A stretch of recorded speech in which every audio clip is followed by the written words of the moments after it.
कि good Friday क्यों मनाते हैं, इस बारे में बाइबल में क्या कहा गया है। हर साल अलग अलग डेट पर गुड फ्राइडे मनाया जाता है। क्रिसमस के बाद ईसाइयों का सबसे महत्वपूर्ण त्योहार क्रिसमस उल्लास का त्योहार है, क्योंकि ऐसी मान्यता है कि इस दिन ईसा मसीह का जन्म हुआ था। वहीं गुड फ्राइडे दुख और शोक का त्योहार है। गुड फ्राइडे के दिन ईसा मसीह को क्रूस पर चढ़ा दिया गया था। उनकी याद में लोग इस दिन शोक मनाते हैं।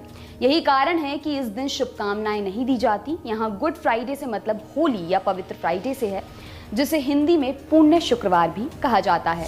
गुड फ्राइडे मनाने की शुरुआत गुड फ्राइडे से 40 दिन पहले होती है। हर साल गुड फ्राइडे कब पड़ेगा, ये रोमन कैथोलिक ईसाइयों की सबसे बड़ी संस्था तय करती है, यानी वेटिकन सिटी। यहाँ रहते कैथोलिक ईसाइयों के सबसे बड़े धर्मगुरु पोप। इस साल 17 फरवरी को ऐश वेंसडे यानी राख बुधवार था। इसी दिन से चालीसा की शुरुआत हुई।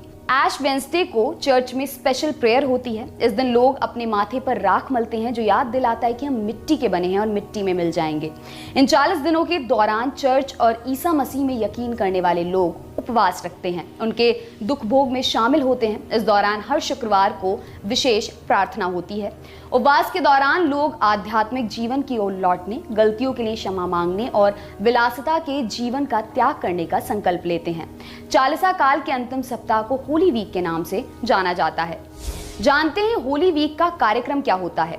गुड फ्राइडे के पहले वाले संडे से होली वीक की शुरुआत होती है। संडे को पाम संडे यानी खजूर इतवार कहा जाता है। मान्यता है कि आज से लगभग 2000 साल पहले ईसा मसीह यरूशलेम आए थे, तो उनका स्वागत राजा की तरह हुआ था।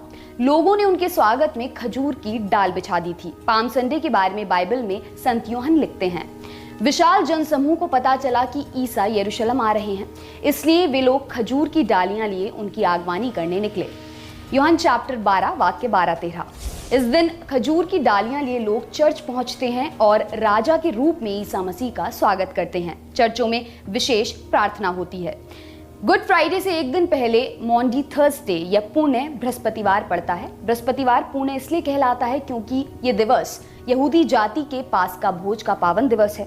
यहूदी जाति में जन्म लेने के कारण ईसा मसीह ने भी अपनी मृत्यु से पहले पड़ने वाले बृहस्पतिवार को अपने शिष्यों के साथ भोजन किया और अपने शिष्यों के पैर धोए, लोगों के सामने उदाहरण पेश किया। बाइबल में इसके बारे में कहा गया है, उन्होंने भोजन पर से उठकर अपने कपड़े उतारे और कमर में अंगोछा बांध लिया। तब वे परात में पानी भरकर अपने शिष्यों के पैर धोने और कमर में बांधे अंगोछे से उन्हें पोंछने लगे। यूहन्ना चैप्टर 13 वाक्य 4-5। इसलिए मैंने यानी कि तुम्हारे प्रभु और गुरु तुम्हारे पैर धोए हैं, तो तुम्हें भी एक दूसरे के पैर धोने चाहिए। मैंने तुम्हें उदाहरण दिया है, जिससे जैसा मैंने तुम्हारे साथ किया है वैसे ही तुम भी किया करो। चैप्टर 13 वाक्य 14-15। पुण्य बृहस्पतिवार को पोप और चर्च के पादरी लोगों के पैर धोते हैं, ताकि ईसा मसीह ने जो उन्हें सिखाया है वह उसी रास्ते पर चलें। जूडस का गुड फ्राइडे कनेक्शन क्या है, बता देते हैं।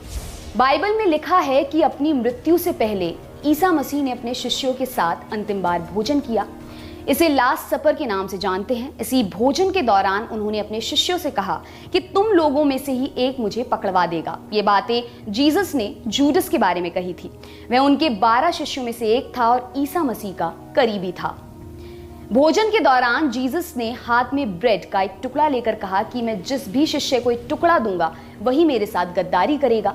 इसके बाद जीसस ने ब्रेड का टुकड़ा जूडस के हाथों में सौंप दिया। जूडस ने धर्म अधिकारियों के साथ चांदी के 30 सिक्कों में जीसस का सौदा कर लिया। बाइबल में लिखा है कि जब वे प्रार्थना कर रहे थे, जूडस एक भारी भीड़ के साथ वहां पहुंचा। उसने कहा, जिसे मैं चूमूं वही जीसस है, उसे पकड़ लेना। हालांकि जब जूडस को पता चला कि जीसस को उसके कारण सजा मिली है, तो उसे अपने किए पर पछतावा हुआ और उसने चांदी के 30 सिक्के वापस कर दिए। संत मत्ती अध्याय 27 में लिखा है कि जूडस ने कहा कि मैंने निर्दोष रक्त का सौदा कर पाप किया है। उसने सिक्के वापस करने चाहे, लेकिन नेताओं ने उन्हें नहीं लिया। इसके बाद जूडस ने चांदी के सिक्के मंदिर में फेंक दिए और जाकर फांसी लगा ली। इन 30 सिक्कों से महायाजकों ने जमीन खरीदी और ये जमीन आज तक रक्त की जमीन कहलाती है। ये सब हुआ गुड फ्राइडे को, जीसस को क्रूस पर चढ़ाए जाने से पहले। ईसा मसीह के शिष्य जूडस ने उन्हें धोखा दिया। जीसस इस बारे में जानते थे, लेकिन उन्होंने उसे रोका नहीं। जीसस के बारे में बाइबल में कहा गया है कि वह लोगों को चंगा करते, उनके घाव भरते और शांति का उपदेश देते। ये सब कुछ नेताओं को अच्छा नहीं लगता। उन्होंने साजिश रची कि वह उन्हीं को गिरफ्तार करवा दें और मरवा दें। जीसस खुद को ईश्वर का पुत्र कहते थे, इसलिए उन पर ईश निंदा यानी ईश्वर की निंदा करने के आरोप लगे। उन्हें प्राण दंड के योग्य पाया गया। उन्हें राज्यपाल पिलातुस के सामने पेश किया गया। राज्यपाल को सजा सुनाने का हक था। उसे पता था कि जीसस को ईर्ष्या के कारण पकड़वाया गया है, लेकिन भीड़ के सामने उसकी नहीं चली। राज्यपाल के सामने भीड़ जीसस को क्रूस पर चढ़ाने की मांग कर रही थी। राज्यपाल पिलातुस ने जीसस को कोड़े लगवाकर क्रूस पर चढ़ाने के लिए सैनिकों के हवाले कर दिया। बाइबल में कहा गया है कि सैनिकों ने ईसा मसीह के कपड़े उतारे, उन्हें लाल कपड़े पहनाए, कांटों का मुकुट उनके सिर पर रखा, उन्हें कोड़े मारे गए, क्रूस ढोने के लिए मजबूर किया और अंत में ईसा को क्रूस पर चढ़ा दिया। उनके दोनों हाथों और पैरों में कीलें ठोकी गई। अंत में ईसा ने अपने प्राण त्याग दिए। निर्दोष होते हुए भी ईसा को क्रूस पर चढ़ाया गया। ईसाई समुदाय की मान्यता है कि ईसा लोगों के पापों के कारण क्रूस पर चढ़े। क्रूस पर पीड़ा सहते हुए ईसा ने कहा था, हे पिता, इन्हें क्षमा कर, क्योंकि ये नहीं जानते ये क्या कर रहे हैं। ईसा को याद करते हुए ईसाई समुदाय गुड फ्राइडे मनाता है। बाइबल में कहा गया है कि पवित्र शुक्रवार से लेकर शनिवार की मध्य रात्रि तक 3 दिन कब्र में रहने के बाद ईस्टर संडे के दिन ईसा मसीह फिर से जी उठे। वह अलग अलग मौकों पर कुछ लोगों को दर्शन देते रहे। उन्होंने अपने शिष्यों को दर्शन देने के बाद कहा कि उनका संदेश वह पूरी दुनिया में फैलाएं।